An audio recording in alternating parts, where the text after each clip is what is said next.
Hello all, welcome to my channel Bhanurekha official. ఈరోజు చూశారు కదా థంబ్నెయిల్లో గోంగూర పచ్చడి కదా అని స్కిప్ చేయకండి. నా స్టైల్లో గోంగూర పచ్చడి ఎలా చేయాలో చూద్దాం. నేనైతే 2 కట్టలు గోంగూర తీసుకున్నాను.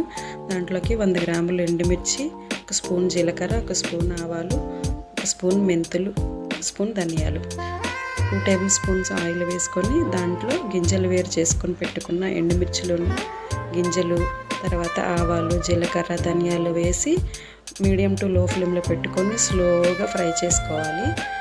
అవి కొంచెం కలర్ మారుతున్నాయి అన్న తర్వాత దాంట్లోకి మనం తీసుకొని పెట్టుకున్న ఎండుమిర్చి కూడా వేసుకొని మంటను లో ఫ్లేమ్లోకి అడ్జస్ట్ చేసుకొని స్లోగా ఫ్రై చేసుకోవాలి.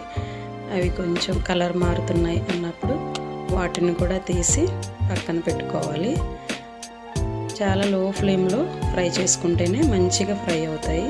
దాని తర్వాత అదే ప్యాన్లో 2 స్పూన్స్ ఆయిల్ వేసుకొని దాంట్లోనే మనం రెడీ చేసుకున్న గోంగూరని వేసుకొని దాన్ని కూడా లో ఫ్లేమ్లో పెట్టుకొని ఫ్రై చేసుకోవాలి. గోంగూరలోని వాటర్ అంతా పోయేంత వరకు ఫ్రై చేసుకొని ఇప్పుడు ఫ్రై చేసుకున్న ఎండుమిర్చిని మిక్సీ జార్లోకి తీసుకొని కొంచెం సాల్ట్ యాడ్ చేసుకొని పల్స్ మోడ్లో మిక్సీ పట్టుకోవాలి.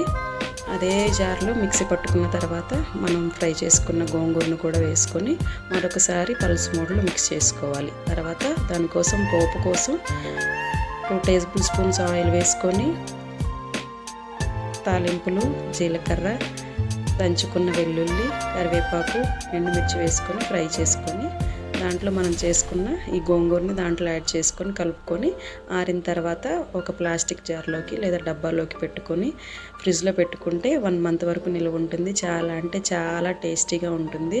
ఒకసారి ట్రై చేయండి. నచ్చితే లైక్ చేయండి, షేర్ చేయండి, సబ్స్క్రైబ్ చేయండి. వెయిట్ లైక్ చేయండి, కామెంట్ చేయండి. బాయ్.